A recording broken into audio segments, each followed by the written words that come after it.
Good evening. Oh, good evening, everybody. How you doing? It's me, Paddy from across the Shuck, and I'm joined tonight by the top left corner is Justin, and I am so pleased to introduce this man to you.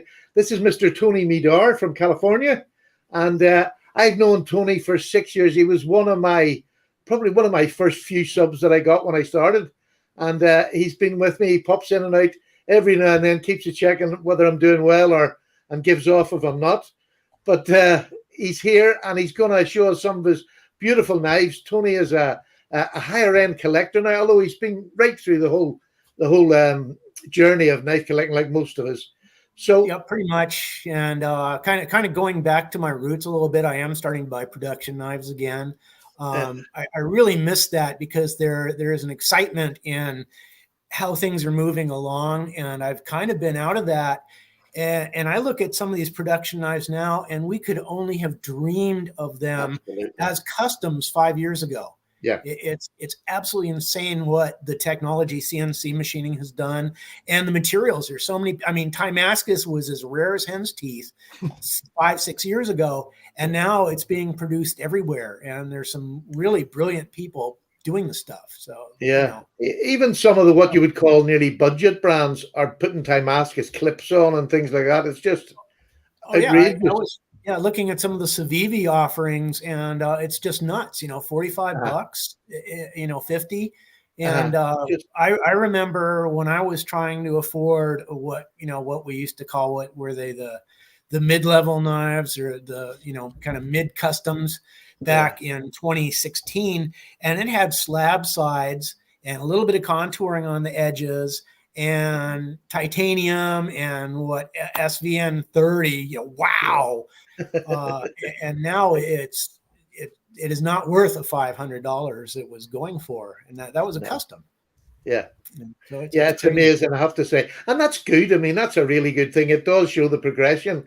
And I think at the minute, for the likes of me and Justin, the amount of slip joints that are coming back into fashion again, all right, they might be modern. They might not be like the old traditionals, but it gives you such an option, especially for me who likes slip joints. In this country, we use slip joints. So I'm having such a joy, like Ben on his Jack Wolf knives. I think you commented one I had on the other night, the where is it now? This simple little thing with Magna cut steel. Yeah. I got it right, Justin, didn't I? Well done. Well done. I just can't. Magna cut steel. It is wafer thin.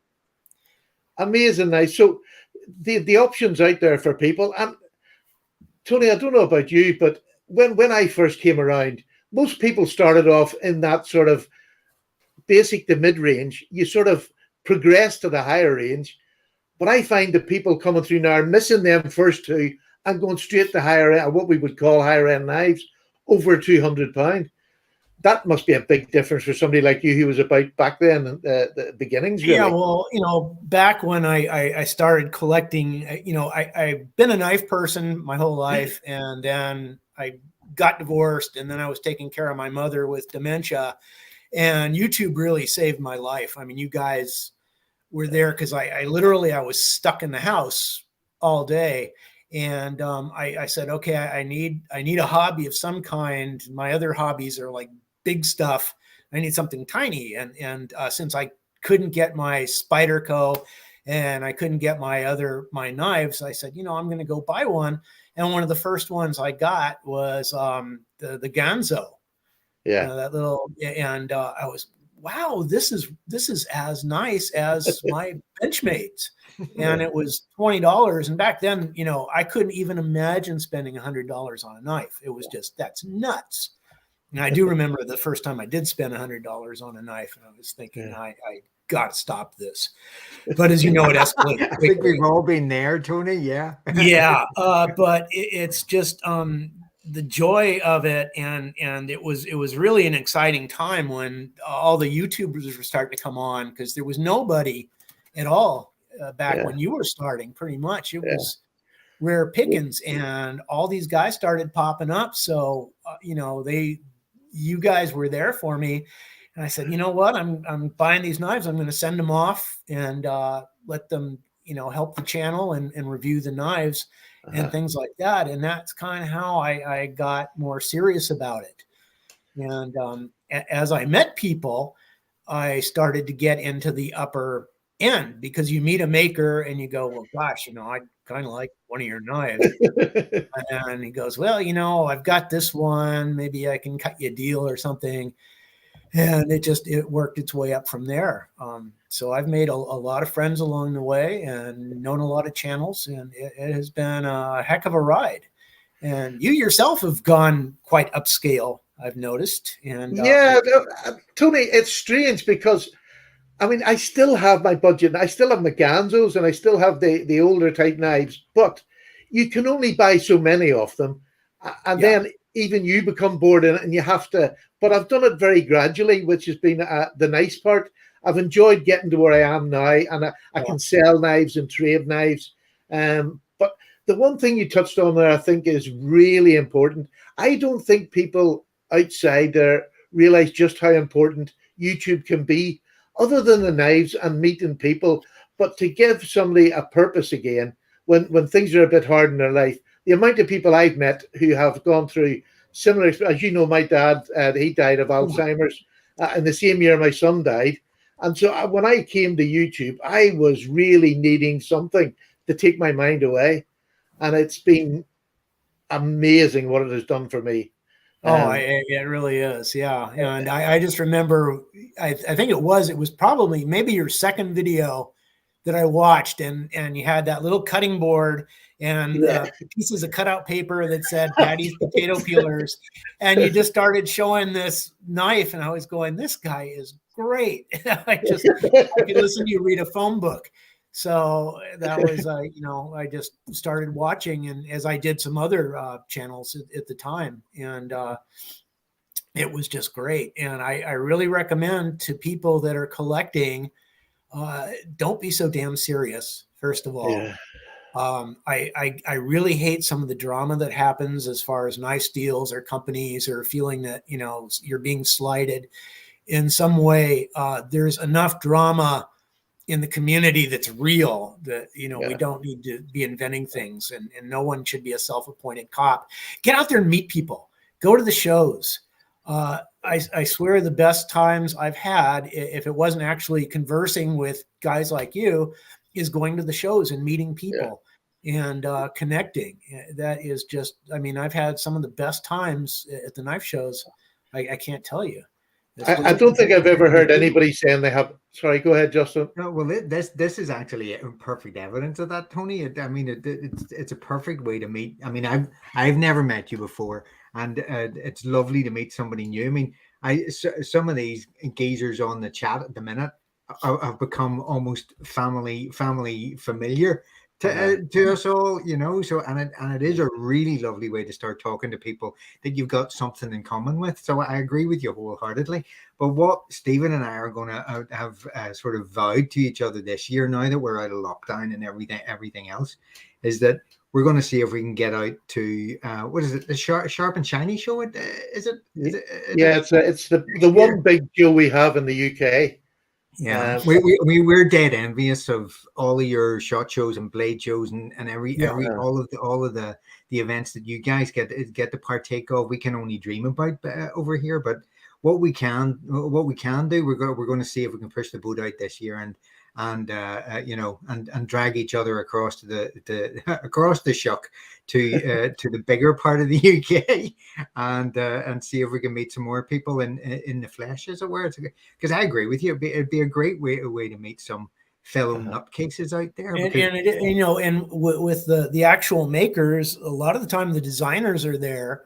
So you get to meet people like Liang Ma and those guys. They're pitching for Riate, but it's not just the corporate people that are there. It's the designers. So you get to talk to them, and you get a lot of insights as to, because some of these guys, they make customs, but then if you're designing for a production knife, like Eric Hawks just came out with one.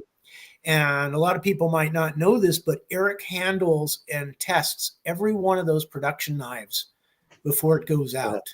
Yeah. And I wrote him and said, huge props for doing that, because that's not an easy thing to do, to go through these. But a lot of these guys care that much, and they want to make sure that whatever $1,500 or $3,000 knife they make translates down to $150 knife.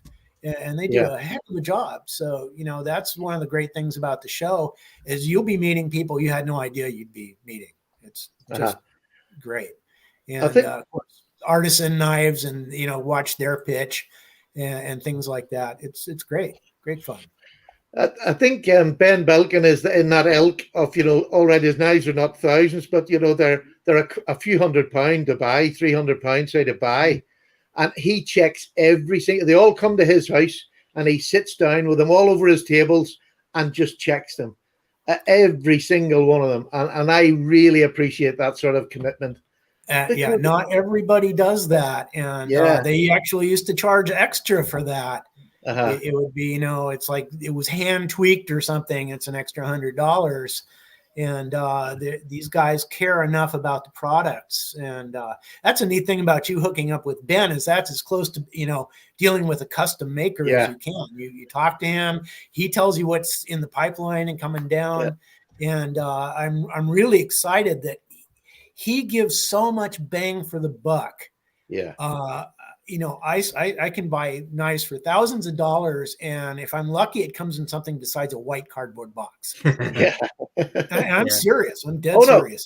And you get a little leather cover, you get a cleaning cloth, you get stickers, you get a nice box, and there's real value added there. And that's as close to actually buying a good custom. It's just fantastic. There's just so much value offered by some of these guys these days. It's just off the hook. We keep saying it, but it is a really great time to be in the knife community. And I also agree with you about being too serious. I've jumped in there sometimes and got myself into hot water and into arguments. And do you want to know something? Nothing ever changed because of what I've done or what. So I hope I've learned my lesson but I've got an Irish head and sometimes it speaks to itself. Well, it's easy, especially if they're dragging you into the fight, which happens sometimes. And it's just I stay out of it, and at least that's one thing about not having channel. I can stay out of it. I can just exactly. Or if a maker does something that ticks me off, I just don't buy his stuff. I don't recommend it. I really agree with that. I don't review really bad knives or knives that I perceive to be not good. I don't even review them on the channel. I very rarely do a knife that I don't like. It's usually a knife I've picked anyway, so I would like to think I've got a bit of a knack for what I'm going to like. But I mean, if they come and Justin will tell you, if they're not good enough, they go out the door. Yeah, there's no reason to diss on a maker or any of that if the knife just isn't up to snuff. And sometimes it's a subjective thing. But the only time I think I could see actually getting on something is if somebody is literally ripping somebody off. If there's something that's like, this is obvious they're lying about the materials or something, but that is so rare. I mean, the knife community is self-policing and they do a damn good job, pardon my French, at doing that stuff. And it's really picked up in the last few years. I'm just not seeing the kind of chicanery that used to take place in production knives. And the Chinese, 5-6 years ago, you wouldn't buy a knife made out of Chinesium. It just wasn't the case. And now they make the best knives in the world, bar none. I tell people Riot is one of the best knives you can buy regardless of price. It's just absolutely immaculate. And that's why the really good makers go to them, because they will copy a detent, a ramp detent exactly the way you make it. If they have to charge an extra $50, they'll charge an extra $50. That's why they're expensive. But and WE knives, I mean, wow. It's just incredible. Of course, I remember back when I first saw a WE knife and I was like, $300 for a Chinese knife. Oh my God. But, now they still are charging the same or even a little bit less. And with inflation the way it is, some of these knives are bargains. Very much so. Yeah. So can I bring you back to a point you were making earlier on, Tony, about the way you were buying 5 or 6 years ago, you were buying custom knives that you can sort of see the same kind of quality and kind of level of production value and everything, and now at a fraction of the cost. Do you think that that the custom knife makers in many ways sort of blazed that trail in terms of the design? Oh, well, that and the materials. Yeah. That had a lot to do with it, because nobody knew what Timascus was 6 years ago. It was like, wow, what is that stuff? Or any of the like Sanmai core materials for blades. So they were the ones that started using it, which in turn gave the demand for the lower end knives to try to emulate that. So 5 years ago, there were like maybe 2 or 3 guys that were forging stuff like that. And now there's entire industries in China doing it. Mm-hmm. Yeah. And so now you can get a Timascus, you can get Timascus scales. I was just looking at these Max Ace knives, and they're polishing M390. M390 is one of the crappiest steels you can use to try to get a good finish on. And they're putting a mirror finish on the things. It's like, good. And a full mirror finish. Yeah. And I know what it's like to stand at a belt and polish that stuff. And they're doing things that custom makers, would hardly touch even today. So we're seeing a huge uptick in the materials and the designs, and with CNC machining, what they're capable of doing, we couldn't touch just a few years ago. That was impossible to do. And that has also created this garage industry by people like Holt Blade Works, or Carting Knives. When the Spectre first came on the market, we were just floored that you could offer for $500 a knife that looked like a Shirogorov and outperformed it. With M390, and Joe was making these things in his garage. It's crazy. So the industry has come so far. I just think it's a really exciting time, and people that are getting into this, maybe they can't really appreciate. I'm sounding like the old guy, get off my lawn. You can't appreciate where we came from, but holy smokes, the stuff that's out there now. You can't complain. So that's what also takes me off when I hear somebody go, oh, it's only 60 hardness and they claim 61. Well, yeah, we couldn't dream of that a few years ago. And can you tell the difference? Yeah, sit down and cut that much rope and tell me you came up 3 pieces short to hit 60. I mean, it's crazy. So I'm sorry, I'm going off on a diatribe here. No, you're exactly, I completely my wavelength, because I've always said I don't care really what the blade steel is, because I can sharpen. And it's the most valuable lesson I've ever been taught in the knife community, was learn how to sharpen your blades, because then it really doesn't matter. I mean, even custom makers now, they're still, the good custom makers that have been about a long time, they still use AEBL. They still use the old blade steels, because they were so good. They were easy to sharpen. You could put a gloss on the edge of them. It was just, they were doing it for a reason. I mean, I don't know how many people in this community actually have ever blunted a knife. I mean, there's very few people have ever blunted a knife. I mean, I would say it would take me a couple of years to blunt this properly. Doing my everyday tasks. Can't even imagine. Magna Cut. And now Ben's doing S90V.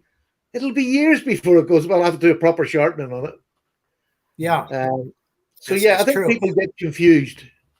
Yeah, and that's one of my favorite steels are like RWL 34 or CPM 154. 154, yeah. It's not the hardest stuff in the world, but it's easy to sharpen. Yeah. And you can keep a razor's edge on it, and people don't realize if you get your Maximet or something, that stuff is a pain in the butt to keep sharp. Once it starts to get dull, it's kind of like a project to get it back on track. So it stays sharp for a long time, but if you do get it dull, if you're not maintaining it, if you're not stropping these things periodically, you're going to have a dull knife. That's my other big thing is stropping. I've been Justin's just learning to sharpen himself. And I mean, stropping to me is the most valuable lesson. It really does keep a blade going, no matter what it is. I mean, even Maximet, if you strop it enough, usually a diamond compound, you can keep it razor sharp. But I just got this one this year, Tony. This is the Kaiser T1. Do you remember Okay. it came out originally in titanium, and it was an Oh, amazing knife when it came out. But oh this is yeah. Now I CPM. remember it. Yeah, yeah. This is in CPM 154. So that's It's a got liner lock then. yeah. What do you see this action though? Yeah. Okay. I mean, six See years ago, that's you'd have to pay yeah. 300, 400 pounds for that. Well, But now, that's the prices are coming down even on the companies because yeah, Kaiser used to be a fairly expensive knife, and I remember uh-huh, $250 was kind of a lot to spend for a frame lock uh-huh. back then. But they're giving a heck of a deal now. Kaiser makes great knife. They sell many great makers out there. Yeah, they went off the boil for a while, Kaiser, and they sort of disappeared for a while, but they've come back now with a real bang. Some of the Yeah, knives are putting out they now. have. I was kind of wondering about them. They were kind of had this old fashioned mindset for the longest time when they had that, the sort of rose pattern, the Yeah, pivot, the and pivot. they Yeah, just never got rid of the pinwheel and things like that. And we came around pretty quickly. They got rid of the star pattern. uh-huh. As much as I liked it, it's kind of a pain. And especially if you do need to take your knife apart, then you need to go hunt down that particular tool. And gosh, what was it I was just looking at? It was a screwdriver. Oh yeah, it was that Hog.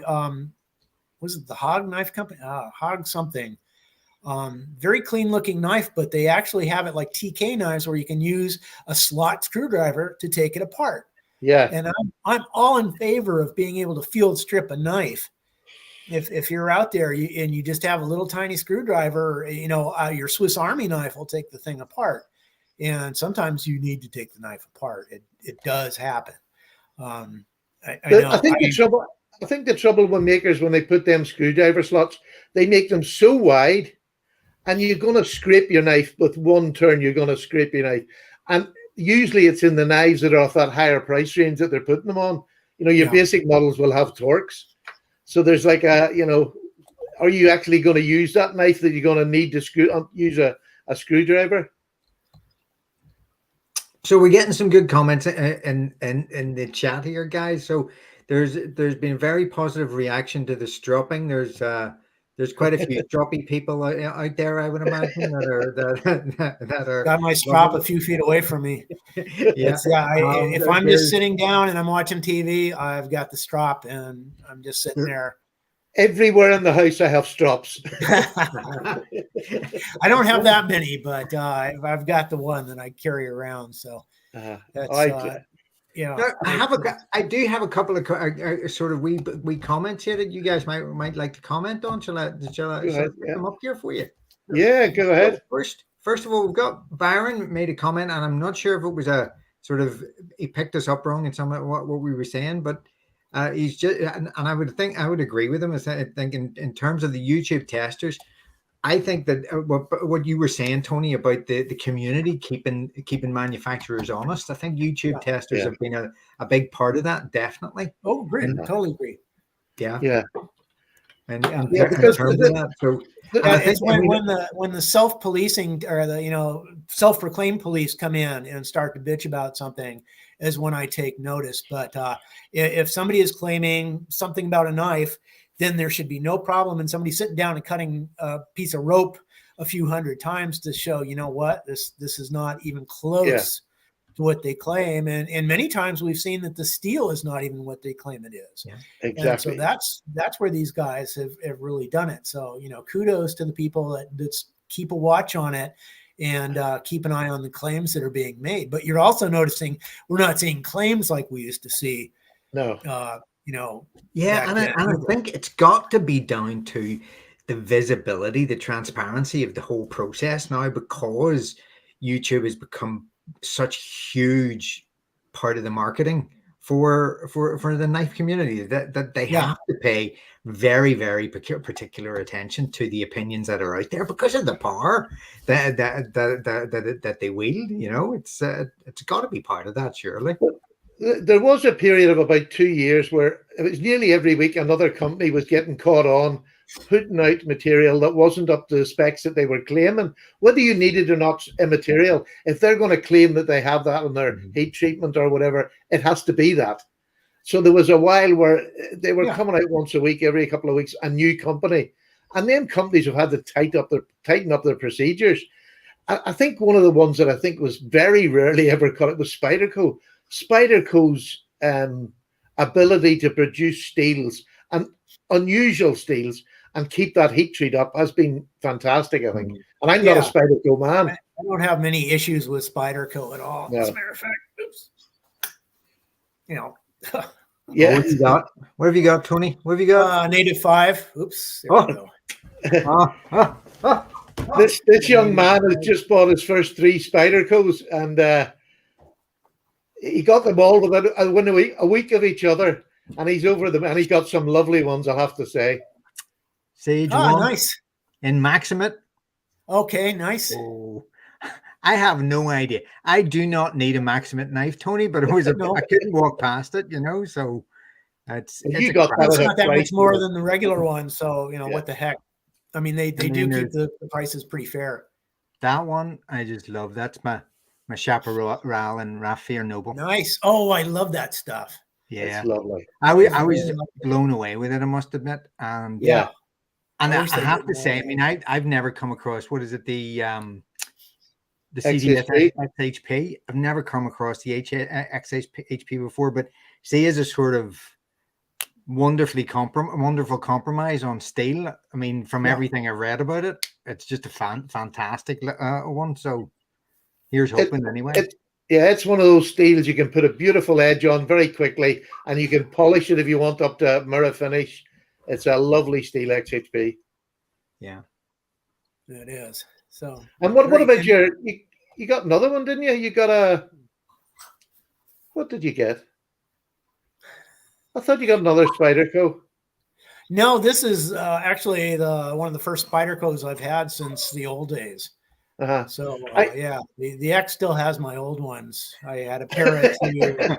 Yeah. Oh, that's unfortunate. Reptilian and a couple of others. I was lucky enough to get my first knife back, which is that one. That's the first knife I ever bought. Is that the 1965, Tony? Yeah. Yeah. My birth And, year. I said I remember looking at it in the case at the hardware store and going, I want that. I thought, what the heck? Oh, my eyes are shot. But yeah, so. Oh, Wow. that's lovely. I've seen some action, that one. That's the walking, like I said, it's more like stumble and mumble and walk and talk. So it just kind of moves. I mean, it's way past its prime. But I've got some slippies that are a lot nicer than that. Yeah, I mean, I've started collecting the older ones myself now, the old American companies, Remington and Schrade, and getting the older models, and I'm having a ball collecting them, just as much as I am the modern ones as well. I don't really have that much of a preference. Well, okay, so you've opened the can of worms. So I'm going to throw in a question from Bo Rex here. I was wondering how I was going to lever this one in because I love a good argument and love a bit of contention. So brace yourselves, lads. Here we go. Oh, heck. Tony's eyes go wide. Tony, go for it. Because most of the designers you're saying in production knives are American designers. Yeah. So, they're the ones that are leading. They're in the forefront. If any knife company you look at, pay attention to who's designing it, because it's going to be somebody like Brian Efros or Eric Ox, folks like that. If you're talking production knives to some degree, yes, because we simply cannot match the production that the Chinese can do for that kind of money. And that's why I'm most disappointed with ZT, because if you look at what they were doing 5 or 6 years ago, it was astounding. They were cutting edge. And even today, some of those knives are still cutting edge when it comes to steels and composites and things. I mean, they were really thinking hard. And I would pay $700 or $800 or $900 for one today if they could put out that kind of quality still. And they don't have the designers, they don't have the staff, and Kershaw's kicking their butts. It's kind of sad when your sister company, the low end, is coming up with nicer designs than the high end. And so ZT's kind of dropped off the edge. But I as think far the as last as far as higher end knives, people like Holt or Koenig, they're doing gangbusters. And yeah, okay, you have to spend 11 or 12 or $1,500 for a knife, but that's what you get when you're getting made in USA. But there again, this is made in the USA. Sure. This is made in Texas, titanium, that Magna Cut. Yeah, Magna Cut. You got it. But I mean, what is it again? What is it? Magna Cut. They're making, and they've got designs now. They've got lovely designs out there. They're not super thin. This is just a slippy. But some of their designs are absolutely beautiful. Now, they're still having teething problems of a new company, but that's only natural. Sure. You don't become they do have with all the pens that they've been doing. They know their way around producing things like that. So it's just, we'll probably be seeing flippers from those guys soon enough if they feel that that's a valid way to go in their marketing and mission. They've already got flippers out now. They've got flippers out. I haven't. No, they got flippers, and the flippers that they've got out now seem to be really good. I mean, there's a couple of little problems, not completely centered, but it's an extremely thin knife. A little bit off is always going to look more. That wouldn't bother me, I'll have to say, because the knife's so good. But then there's Ben, who's bringing out these. You're talking about the Chinese. The Chinese are searching out great designers to give them designs so that they can make them for them. So, yeah, most of the designers are American. Now, you've got a few European ones who are doing really well at the minute, but really beautiful. But I think what I found as well is you don't have to go high end to get a custom knife. I've come across a maker in the UK, Ashley Harrison. Him and his father own Arthur Wright and Son. They took it over a few years ago, and they're really lifting the quality of the knives back again. And I mean, some of the customs I've got off Ashley, he does these in his own time. I've got a cut. I mean, this is probably one of the most attractive knives that I have in my collection. Look at that. Wow. Abalone. And it's full slab of abalone on both sides. That's real stuff, huh? They're very nice. Yeah. It's 01 tool steel. And you get this for about 150 or less. Depends. I mean, that's just phenomenal quality. I mean, to be honest, I would have thought that was a resin, some sort of composite resin for that kind of price. No. Oh, and so you got the spine work on it as well? But look at the spine work on that. Wow. Can you see it? That's crazy. Yes. The two outer channels are hand filed, and the center, it's like an ivy leaf growing up the center. That's done by the father with a hammer and chisel, and he just tracks it all the way up with a hammer. It's amazing to watch him doing it. And like we said, Justin and me are hoping to go over to England next year to that show, and then Arthur Wright invited us up to the factory where we can video the factory. So that would be a dream come true. Yeah, the South African makers have really.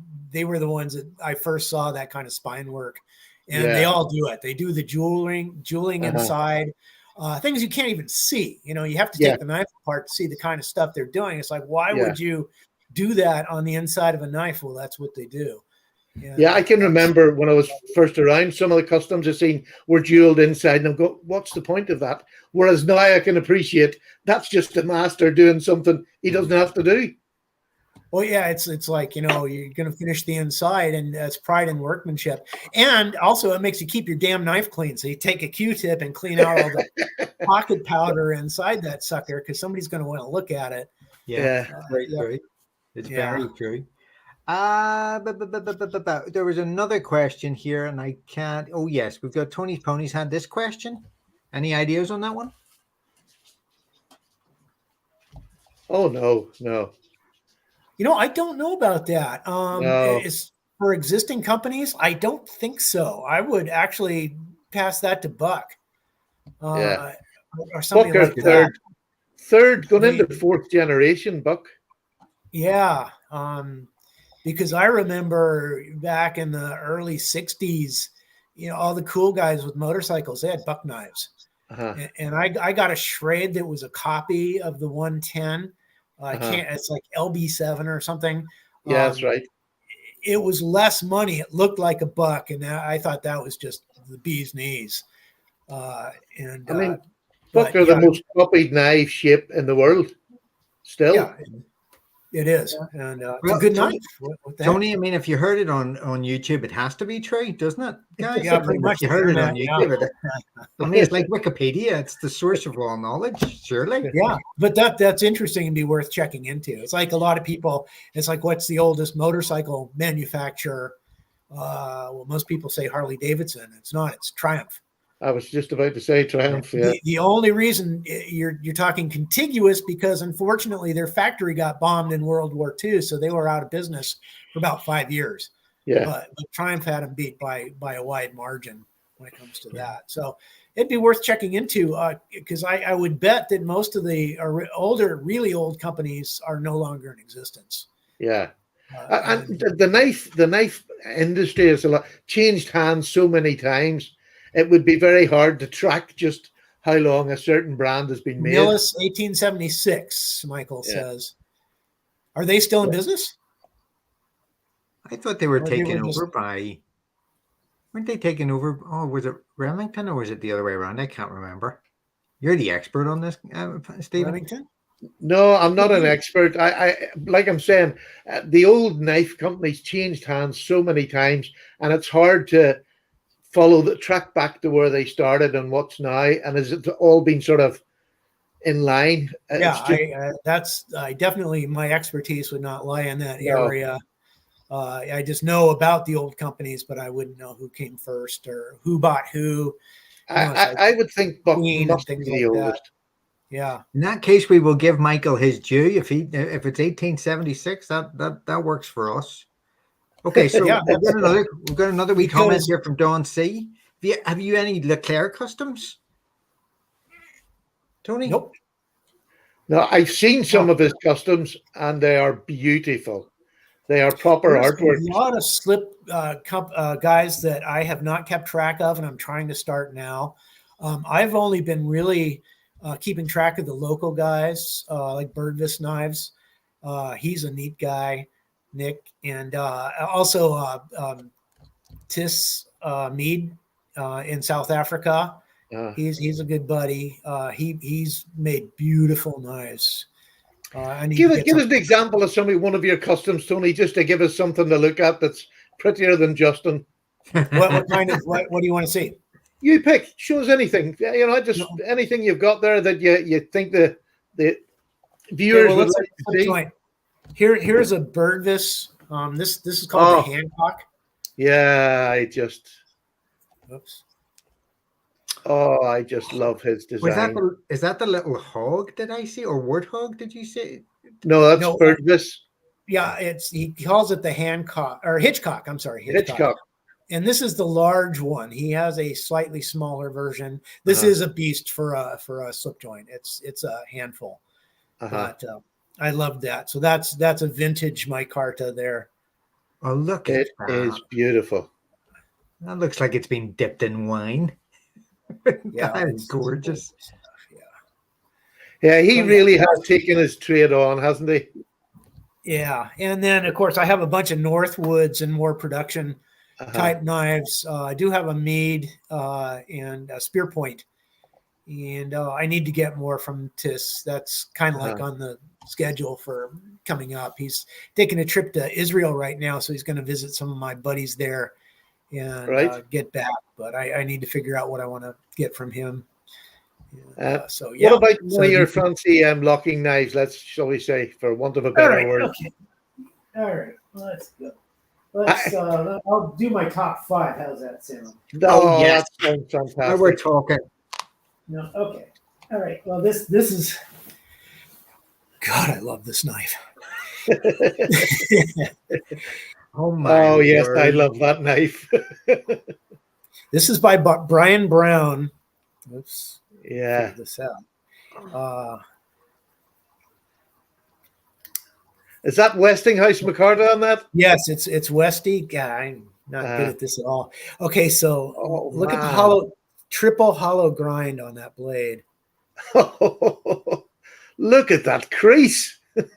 That is unbelievable. That is beautiful. He's absolutely insane, and he's self-taught, and he just started like maybe 3 years ago. No. Yeah. Don't you just hate talented people? Some people are absolutely gifted, Yeah. and he's one. It's just That is amazing. phenomenal. oh gosh. Here we go. Come on. I know it's kind of crass, Tony, but I think people out there like myself love knowing what they cost, not for a show off, but just to see what it's like to get a knife of that standard. If you don't mind, if you'd rather not. Yeah, no, I don't mind. I'm trying to think of what I spent for this one. I looked into this one because Heels or not Heels of Steel. That's not a knife, Russell. That's another website. He had gotten this, and he's good. He only has so many knives, and he says I can only keep so many knives, and then he'll get rid of one if he's going to get another one. So he said, I'm going to have to get rid of this. And I said, I'm going to have to buy it. And so I believe he had gotten a really good price on it. It was probably about $3,000. Right. It might have been less, could have been 2,700 or something like that. Yeah. But if you were to try to buy this from Brian, and if you were just on his books, I would guess it would be close to $4,000. Somewhere around 5. Between maybe closer to 3.5, something like that. That is beautiful, though. You can see the work that goes in. That's why I love these high-end customs. You can actually physically see the work. But this is a whole different ball game when we're moving into this range. But it's just amazing to see them. What's this one, Tony? Okay, this is from a maker named Lee Lerman. He's in Israel. Never heard of him. No. He is astounding. You can't get on his books. It's impossible. He makes incredible knives. He's only got 2 models. And they sell for a lot of money. This is the guy who had the auction not so long ago. Is that right, Tony? So this is called the Sigma 6. Yeah, I've seen that. It's just gorgeous. Oops, I don't know if that's. Is that titanium, Tony? It's titanium, and it's like a type of cobalt finish. Beautiful color.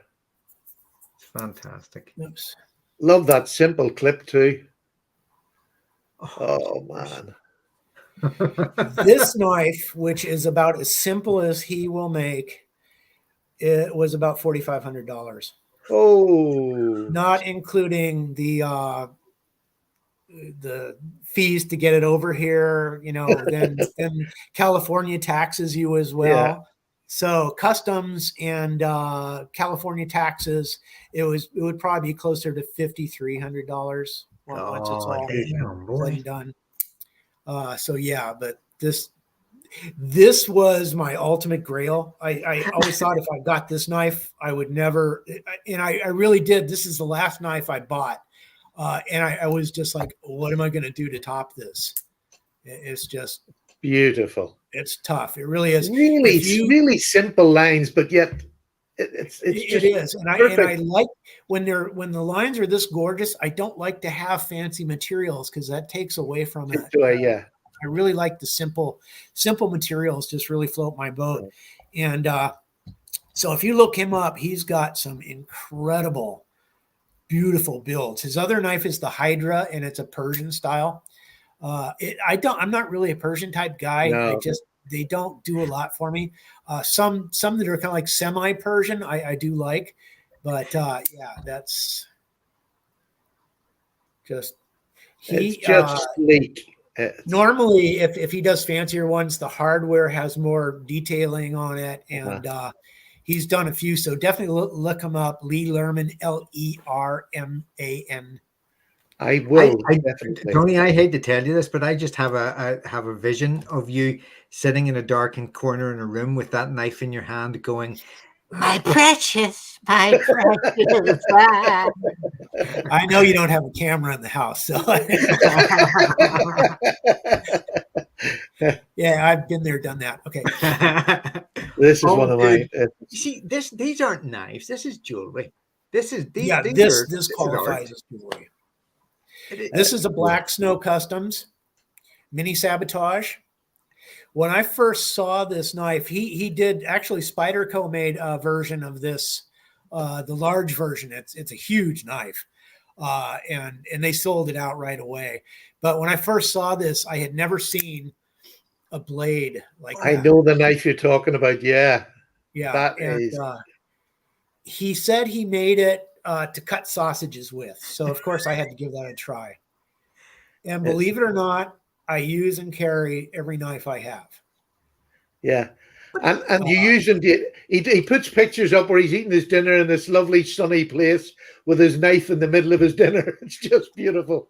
Yeah. Is it Jason Momoa, the guy who is Aquaman or something? Yeah, that's right. He did a video where he bought two of Nadi's knives and was ecstatic. They weren't as nice as this one. No, that is just. I can't tell. It's hard for me to tell you what this cost because I bought the materials for Nadi first, and then so a big billet he could get a few knives out of, as well as the micarta and the what was this? This was black Timascus. Yeah, black Timascus. So I bought him the billets, sent them over to him because customs will screw him big time if he buys the stuff, and then he discounted some of the build for me. So all said and done, this one was probably about $4,000. That's worth every that was a penny. deal. That was actually a deal because it's the subvert somebody had put up, Tony, that Spyderco done, the subvert. Yeah, I think that was it. Yeah. That is just phenomenally good. Look at that mirror. It's just outstanding. He can coax, and he said he was never going to do Damacor again. And I said, "You'll do it for me." And he said, "Okay." So, it's the way the pattern. And he's doing Damacor again. He actually had a good time with this knife. Sometimes if a maker has a bad experience with something, they refuse to touch it, and I can't blame them. Some guys hate to work with micarta because some of the vintage stuff stinks like crazy and gets on everything, so they won't touch it. But it's not. It's not just. If you turn it around again to the clip side, Tony, it's the way the pattern runs. It's consistent across the clip into the bolster and into the blade. If you'll notice, it's amazing the way he matched the pattern there. You know what makes that really incredible? I contacted him and said, I want flat pivots on this, right? He said, "Oh, fuck, I already cut the pivots." I want flat pivots. And somehow that son of a bitch took regular pivots and matched the damn pattern. Unbelievable. It's a different thing. It's like, I don't know how he did it, but he did it. That's next level of finish. That's just next level. It really is a different league. That is unbelievable. Yeah, it really is. So hang on a second. There's two more. This is another one of his knives. This is the Whiplash. No. And this is kind of Persian-y style. But if Nadi says he'll build a knife for you, you take what he gives you. So, and I do like this. It's not too Persian-y, but it just got a little bit of that sweep to it. So that's a big knife too, isn't it, Tony? Yeah, he builds really big knives. So I wait. I'm on his books for the next one, which is the mini opiate. I had the big opiate, and I literally had to wear suspenders to carry that thing. Of course, it was all Timascus, so the knife weighed a ton as it was. Yeah. But it's a big knife. So this is the Sabotage is the mini Sabotage because the full-sized one is enormous. What's the thickness of that? What's the thickness across the handle? Oh gosh, I would have to measure it. That must be about 3/4 of an inch, is it? Probably. Yeah, about that. I don't have anything to measure with. No, nothing. Yeah, it's just it's fairly slim though. It's not a chunker. Yeah. No, it's just. Tony, hold your Spyderco up for comparison, just to see. And just on the backside, on the spine. Oh my goodness! It's enormous. It's a sword.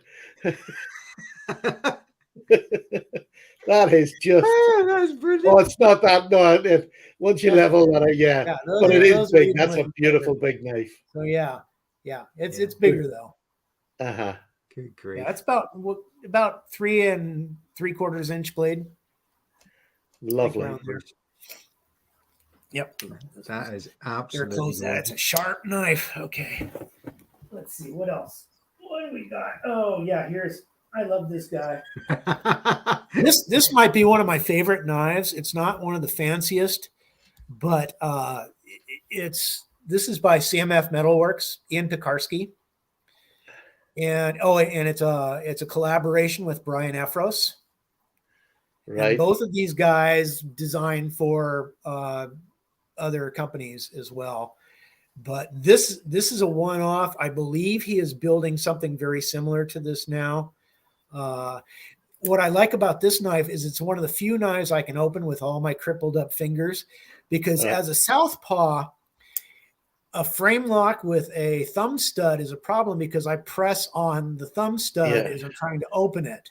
So that right there is a killer, where this is a liner lock and I can open it with all my fingers because the action is so superb. Wow. It's a very simple knife, but it's just absolutely gorgeous. I love to carry it.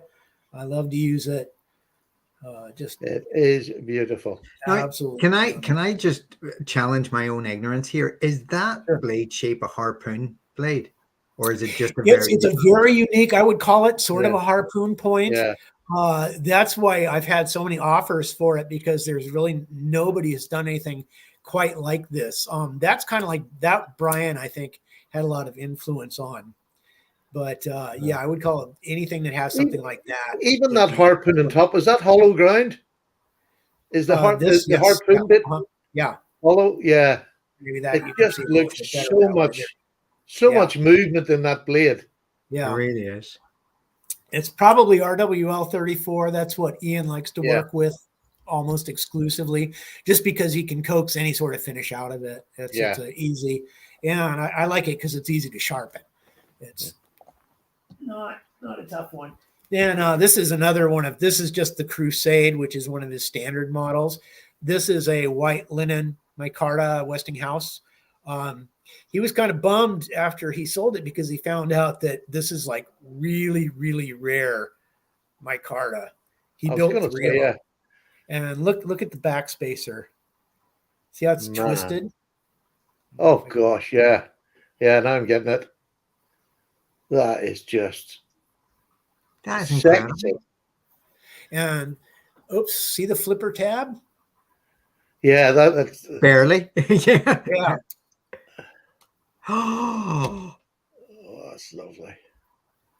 That is lovely. Again, you see, a lot of the time, simplicity really I know it's not simple, but it just looks like that they look as if. I really prefer the material, something that's this just zirconium and white linen micarta. It's just gorgeous, and you know, I'm so tired of some of the fancy materials, and I understand if you've got your one shot at this maker building you a knife, you're going to throw everything at it, and it will sell for more, definitely. But like I said, I'm at the point. Hopefully, I stay this way. I used to have to sell my knives because I was in such financial straits for a while. But I plan to keep everything I buy moving forward. That's good. I think you just answered Tony's ponies question there, Tony. So yeah, no, not anymore. I did. I really regret having to sell some knives, but like it just completely slipped my mind now. Senior moment. Welcome to my world. Yeah. Oh gosh. Oh man, what the hell? What Shamwari. Oh, well, these things. Shamwari was beautiful. I've had a few of them, and every time I get one, I had them actually make one for me, Gareth Bull, and he came up to me at the Blade Show, actually recognized me. That was another thing, and I was like, wow, this guy knows who I am. And I gave him some wood to do a build, and somebody came. the bench price, sellers are sellers, and if they like you, you get a good price on something. Yeah. And if you're just some guy who obviously has lots of money, you won't get such a good price. I got a really good price on this knife, and somebody came at me with an insane number. And I couldn't resist it. It was like, you're nuts if you don't sell this. And, when I was having to take care of my mom, or actually keep, was in a nursing home, and that was like $12,000 a month. And that's hard money. It was like, yeah, it was tough for me at the time. It's like, that's all the money I make, and it's all going to that. So when somebody offered me that much money, it's like, yeah, that's my mortgage for a month. So I went for it. But moving forward, I don't plan to sell. I will sell probably a few that I'm just not crazy about. But any of the knives I like, what else did I sell? Oh, it was the brown knives, the duck. Somebody offered me a lot of that, and I really regret selling that. It was like, that's a lovely knife. So at least I can go back to him and have him build another one. Yeah. But that's like the Chamois, I will probably approach Gareth at some point moving forward and have them build another one for me, because I really liked the size of the 3.5 inch. Actually 3.3. I had the 3.5. This is a 3, and it's a little on the small side, but there was no way I was going to let go of this boomerang. Yeah. So, yeah, no, it's not too small for me because I got tiny hands. So Tony, feel free to send it on over there. I think that for a second, gents, I got to open the door for the dog. Oh, no problem. Be right back. Any questions? Well, Stephen, I've never seen the like of that. I mean, no, isn't it just, he has a wonderful collection, and we're only getting the tip off it. You know what I mean? So, yeah. And we've seen custom knives and some custom knife, and just got a suggestion of it when you're collecting, and you're almost afraid to dip your toe into the water of that kind of range of stuff, because for fear of getting addicted to it again. But I mean, but it is. I mean, they are works of art. They are genuinely works very of art. much so. Very much. It's like a painting on your wall. I mean, it just. But in your hand. I mean, yeah.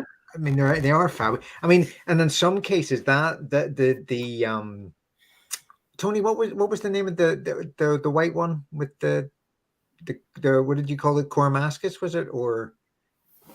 Oh, the bright white one. Yeah, that's the Crusade. It was zirconium. Is that the one? No, the one with the purple Damascus pattern on it. Oh, this guy, the Sabotage. The Sabotage, yeah. That one is almost like a fantasy knife. It's just amazing. His designs are absolutely insane. I recommend, go to Black Snow Customs. Black Snow Customs.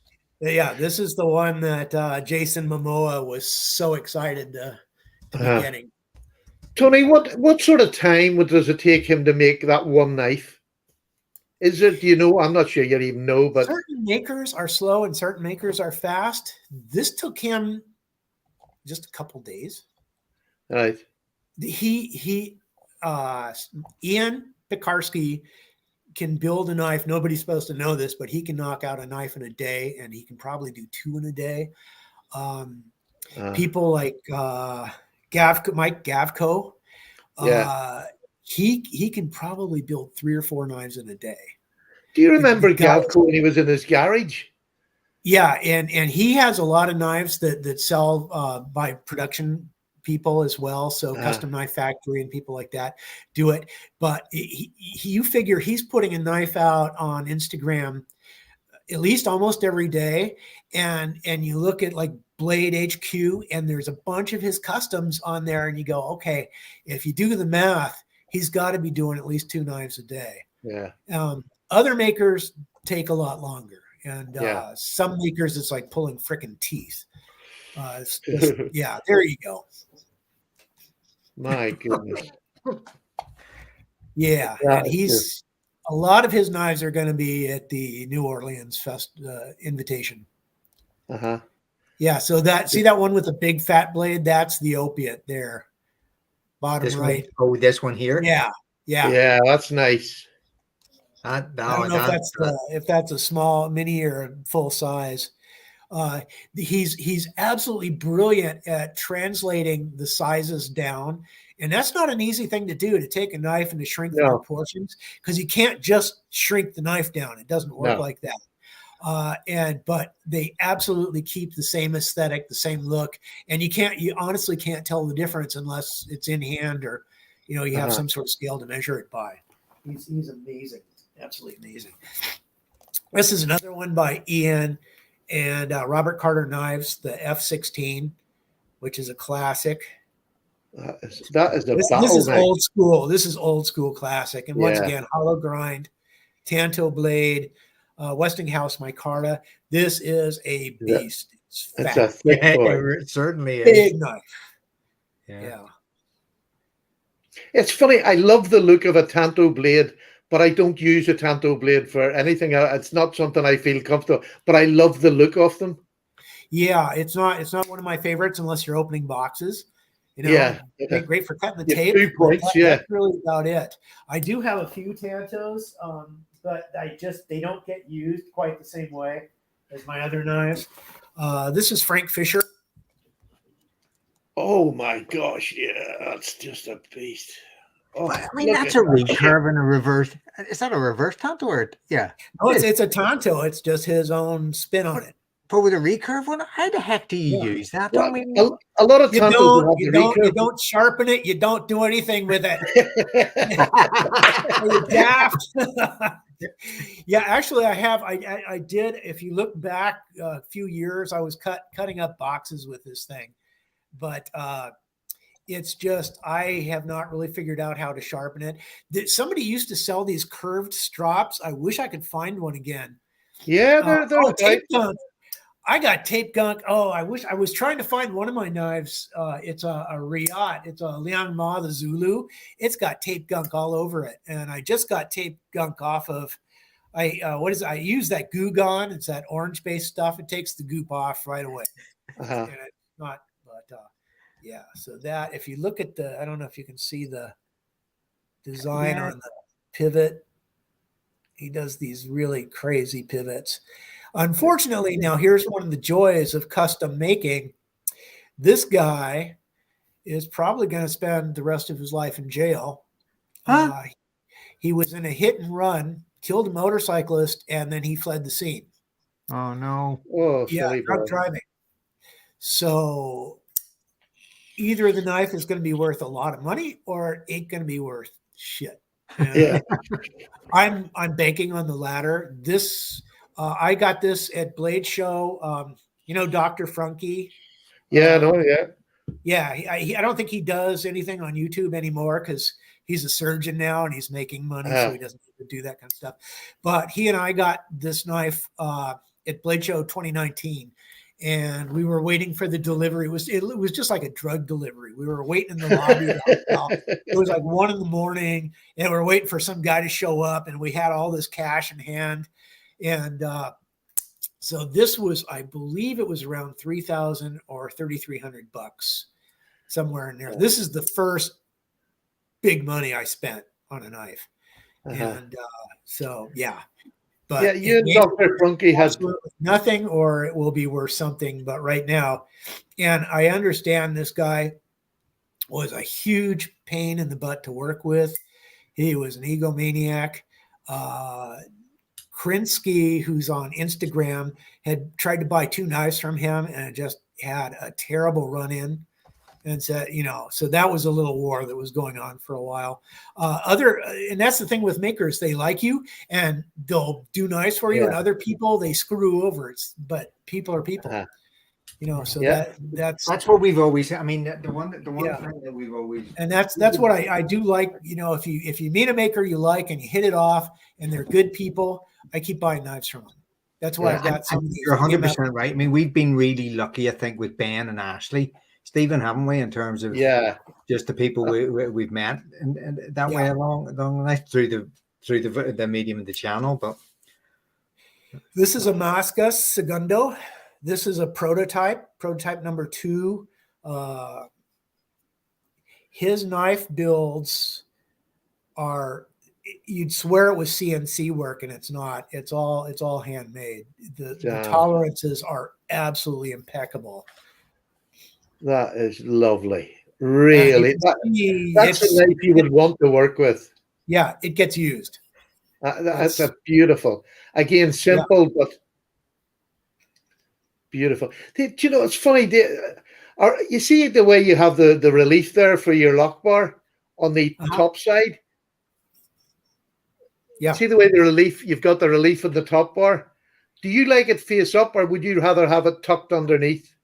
That's actually sort of an ongoing battle. Most makers prefer to have it on the top, and I'm fine with that. Ian tends to hide his.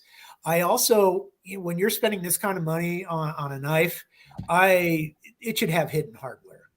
Yeah. And so I'm okay with that kind of stuff, but the damn clip better have hidden hardware.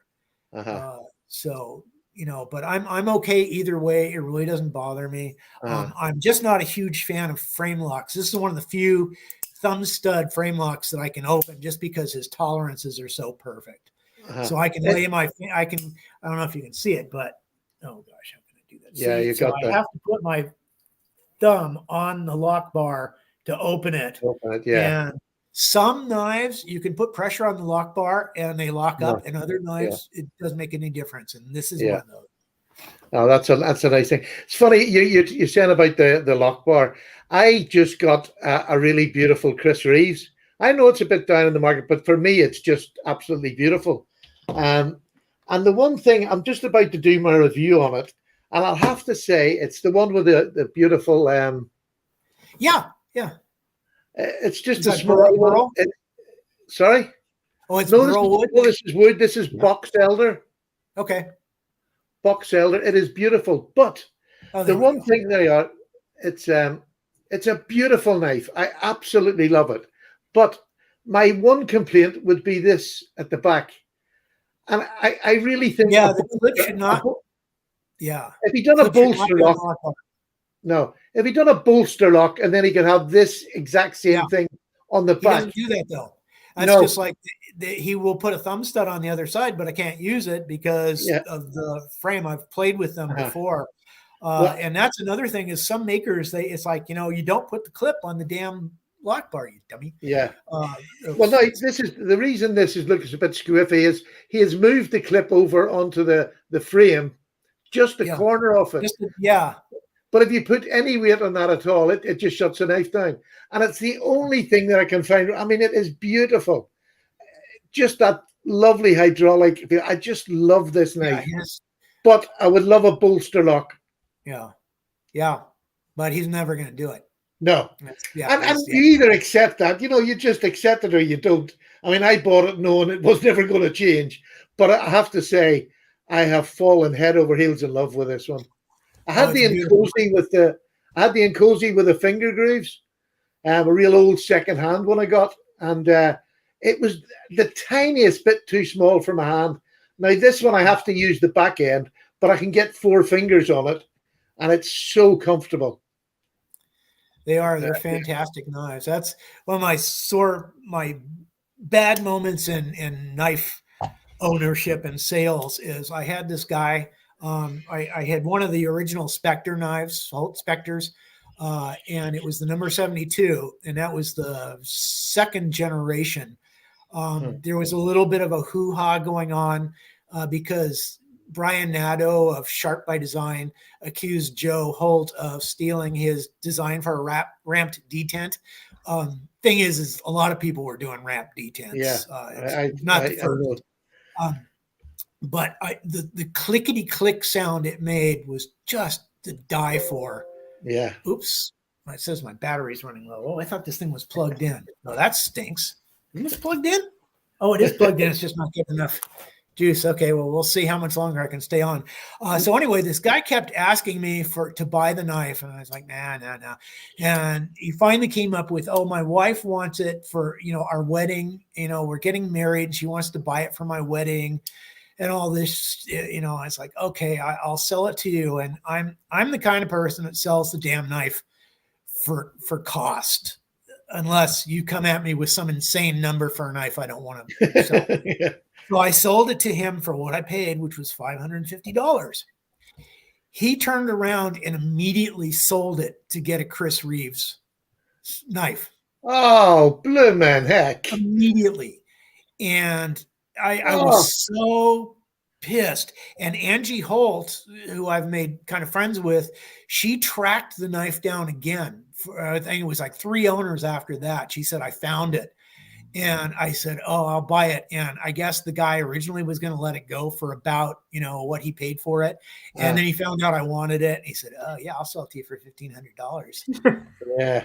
And it was like, I'm not going to spend $1,500 on a $500 knife. No. As nice as it is, now I might reconsider or spend maybe $1,000 for it because they do, with inflation and everything. Yeah. I just loved that knife so much. Just let me see. This is the last version of it. Oh, this is a beautiful. bolster lock. Oh, that's mine. That's lovely. Yeah, and that is Angie just set beautiful. this one aside for me at Blade Show. Beautiful knife. Absolutely stunning. Yeah. And apparently the action in them is just unbelievable, isn't it? Yeah. Acapella. Uh-oh. Oh no. Oh, well, we'll give him a chance to come back again. Yeah, what a fascinating knife chat. Oh man, look, the chat has been off the charts, Stephen, and just in terms of everybody is drooling as much as we are. But the thing is, Tony's not a boaster. He doesn't go on YouTube. This is his first time showing his face on YouTube. It's the fact that he's willing to share them. I mean, I'd never get a sight of these knives. It's just gorgeous. No, and I think that's what I love about him. When I first came around, I had Ganzos. He was on my channel saying how much he liked them and all, and he encouraged me to keep the channel going. He was just phenomenal. So you get somebody like that, and then you see that quality. Where else are you going to see it if you don't get him on a channel? He doesn't do YouTube. He's no interest in it. He just likes knives. And I just think he's one of the nicest people I've ever met on YouTube. So I hope everybody in the audience has enjoyed it. Well, and look, everybody without exception is just, commenting on just, how fantastic these knives actually look. I mean, there's been Baron's been. I wait for Tony to come back to share these comments, but people are just so appreciative for the chance to get a look at these blades. To be honest, Stephen, I wouldn't have even believed that these things were, there were things out there that looked like this. I mean, I'm relatively new at this game, so but to see some of them, they are just unbelievable. That's what it sort of annoys me when people say, "Oh, that's a stupid price for a knife." It's a stupid price if you don't want it. I mean, but if you want it and you've got the money, it's the perfect thing. Look, a friend of mine just bought a painting for £3,000 which is a painting of a mini rally and going over a hill, and he got it at auction for 3,000 grand. It's a nice painting, but if you're not into paintings, I wouldn't spend 300 quid on it. I might spend 500 quid, 3,000 quid. I might spend 500, but exactly. It depends on. I mean, we're talking a whole different level here in terms of the workmanship, the craftsmanship, and everything else. But no, it's way out of my league. But Tony's back. Oh, yeah, Tony, we were just saying that some of the comments online on the chat have just been really complimentary and more to the point. Like Byron here. Just like to thank you for sharing some of the knives with us. People are basically drooling here. It's a wet T-shirt night. Just drooling. Well, thank you. I appreciate that. It's a humble collection. I'm trying, and I'm hopefully back in the game again. I was out for a bit. But life happens, and want to start getting into it again. So I do have, I think, 2 builds in the works. Once the knife show in New Orleans wraps up, hopefully I'll have some more special things to show off. Well, I'm going to put you a bit of pressure here. Did you want to see anything else? Yeah, I'm going to put you under pressure now. After the knife show, if you get something really nice, would you come back and show it us? Oh, you bet. I'd Cool. really, really appreciate that. And as for tonight, Tony, you have made, honestly, this is the happiest I've felt in a few years. Just seeing what you've got and seeing you looking so healthy, so well, and you're getting back in the game. Because when I first came out, I was trying to tell them, you were one of the most encouraging people I had comment on my channel, and it meant so much to me for the same reason as you know, when your mother was going through that. It was that same reason. It gave you a purpose, and knives gave me that purpose. And I can't thank you enough. I'm over the moon. Sally says hello and she loves you. Hi, Sally. She will not come on the channel. We tried, but you can't get her to come on at all. But maybe the next time to meet you, I'm going to ask her if she'll come back on and meet you. So that would be lovely. Just give it a wave. Yeah, I'll do that. But no, I'm gonna give Michael Morgan the final word in terms of the comments, simply because it will bring us back to earth.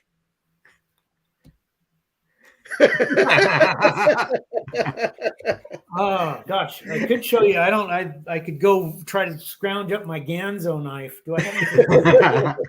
Yeah, I can always come up with a Ganzo. Don't worry. Don't worry, Tony. Tony, if you've got a Ganzo in that box beside those other knives, I will never forgive you. No, I do have a Ganzo, but it's off in the other room. Tony, I kept my first orange Ganzo, and it's in premium condition. There you go. Remember that one? Yeah, your fake Spyderco. That was my first video was on this knife. Okay. It was this is what I call the delicate killer. How wrong was I? Yeah, and I don't. What happened to Axis locks? Hardly anybody does them anymore, except it's a shit. I mean, I still I'm a 940. Just that's my favorite Axis lock knife. Yeah, I got the wee 945 this year, the smaller one. It's a beautiful little pen knife. Beautiful. Definitely. But yeah, I think they're actually starting to come out. I think Civivi's going to start doing some Axis locks as well. So, yeah, I think it's time to get back to basics on a lot of these things. One of the safest knives you can have. Yeah. No. Oh, thank you, Gadget Gus. Folks, I think we'll wrap it up there. That's us been going for nearly an hour and 20 minutes. Tony, that's unbelievable. It seems like 10 minutes. I know. It's awesome meeting you guys in person finally, sort of. Yeah, it's been a joy, Tony. Face to face with Stephen after all these years. Yeah. Good health. Have a great time at the show. Give me a tinkle if I can give you a tenner to get you over that line for the new one, and it'll be great to see you back on the show in the not too distant future. Hope to, and thanks for having me on, and hope you guys enjoyed it. Such a pleasure. Thank you so much. Come find me on Instagram, everybody. Oh yeah. Oh, sorry. Yes, that was terrible. Give us your Instagram, Tony. It's Tony Meador. That's it. There we go. It's simple. Yeah. Hey guys, I'll be giving you a shout out. Go ahead. Guys, thank you everybody who joined us. Gus, Kurt Singer, Paul, Legion Tactical, Michael Morgan, Byron, Gizmo Carr, Mike Curtis. There's too many to mention here. So thank you all for joining us again tonight. And I'm sure we'll be back in the not too distant future. Take care. Good night, everybody. Thank you so much. And thank you, Tony. All right. All that, folks. Have a good evening, everyone. Tony, if you stay on for a wee second, we can chat once.